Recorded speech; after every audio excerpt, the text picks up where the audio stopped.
Hello musicians! Today we have got the amazing Somewhere Over the Rainbow. The very simple one that Judy Garland sang, not in the key that she did it in. She did it in the key of G sharp. We're going to do it in the key of C. So this is not the same version, of course, as the really fantastic one that is the Hawaiian man did, that combined the two songs together, and he made it look really easy. So I teach that version to a lot of people because, of course, they want to be able to play it. It's quite challenging. There's a lot going on vocally as well as in the strum pattern.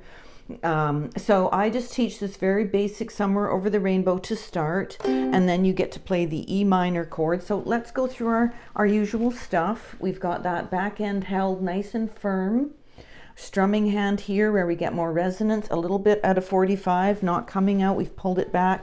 Thumb up behind the second fret space. These are all old terms to you now. You've got that real extended fingers coming around in sort of a C shape here onto your chords. You've got that knot being resting here.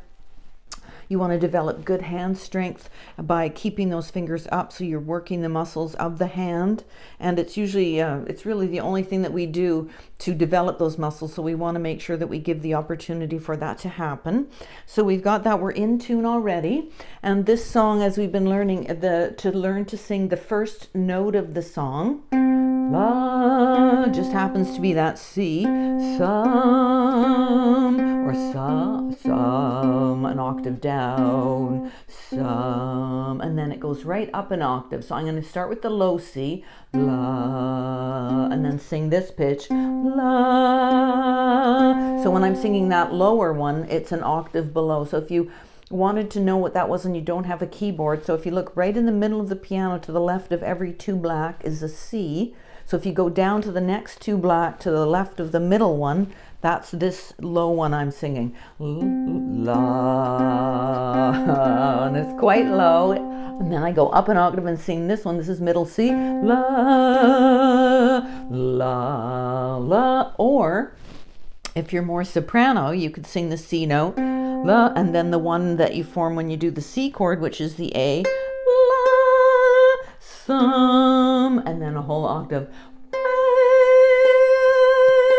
So and use la, la, or la, la.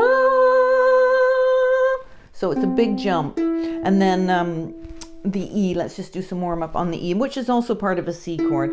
La, so you could do the E, la, sing that, just warming up your inner instrument. G, so now I'm doing the G, G, G, la, la, la.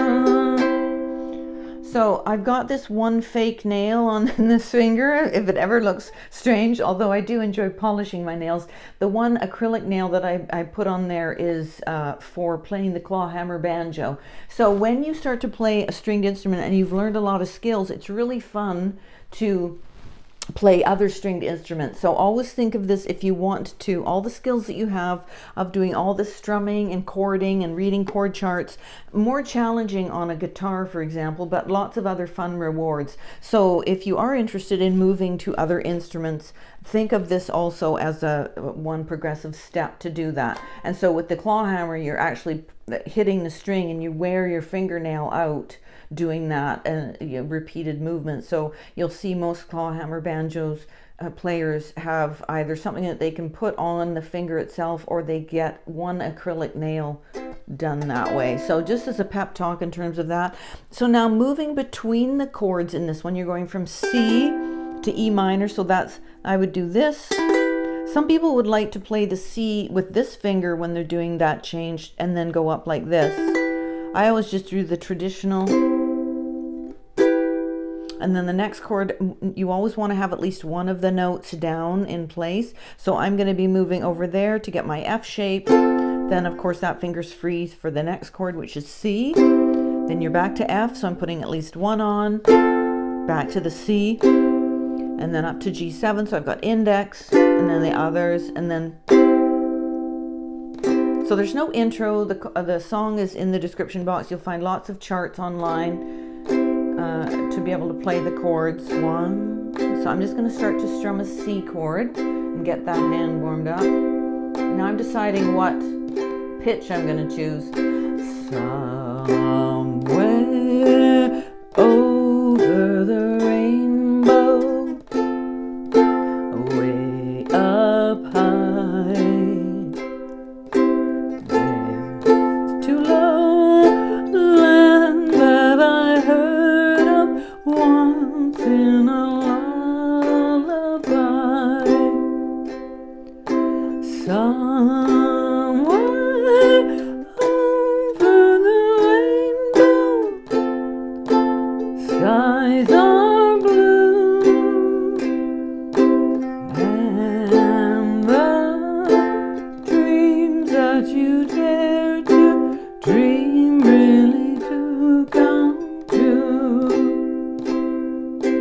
Wondering, someday I'll wish upon a star and wake up where the clouds are far behind me, where troubles melt like lemon drops way above the chimney tops. That's where you'll find me, somewhere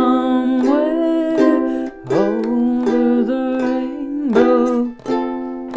Bluebirds fly,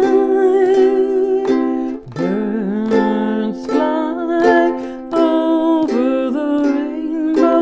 Why, oh, why can't I?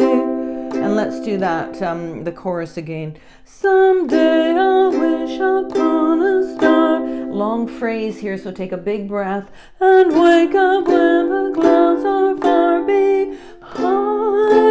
me. And again, long phrase, where troubles melt like lemon drops, way above the chimney tops. That's, and I think I've gone over to the Hawaiian version. And then he goes,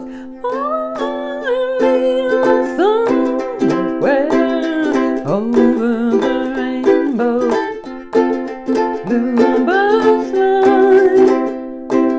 birds fly over the rainbow. Why, oh, why can't I think it goes, no, A. No.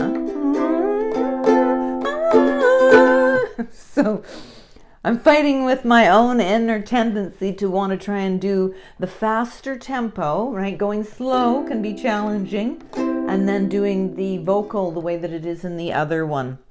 And you can hear me making some switches here and there, and so that's fine. It is a challenging one, but I would just probably somewhere practice that leap.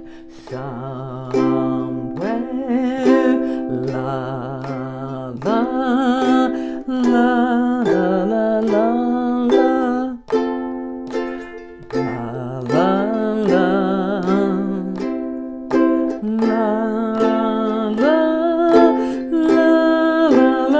la la, once in a lullaby. So Judy, if you go and watch her sing it, she's really interpreting the song as the story that it is, integrating it into the soundtrack of the movie. It's absolutely fabulous to go and watch her do it, and the tempo is very slow, and just, you know, so if you do it the way, you know, it's probably, so I'll do a video on using a metronome, but I would say it's either 60 beats per minute, like the ticking of a clock, or if not slower. So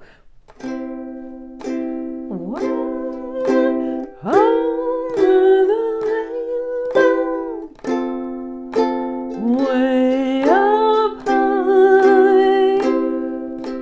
there's a land that I heard of once in a lullaby. Right, so it's a really good workout for your voice and for going slow. And then eventually, if you wanted to do the medley song, you've got lots of time and work put in on working a hard vocal line and then changing it up to do it the way that Iz does it, which is such a fabulous version as well. And I absolutely love it. But I don't want to jump in and try and teach you that so soon because it's just so much going on, although probably in about 6 months that's definitely something you would be ready to tackle. Okay, so I hope you found that helpful, and if you have, please like, share, and subscribe. Pass it on to anybody that you know that might find it helpful, and keep on playing as spring is coming here in this half of on the planet. It's more and more fun to get out there and play, especially with others, if you can find a group in your community to do that with. And I will see you on the next video. Bye for now.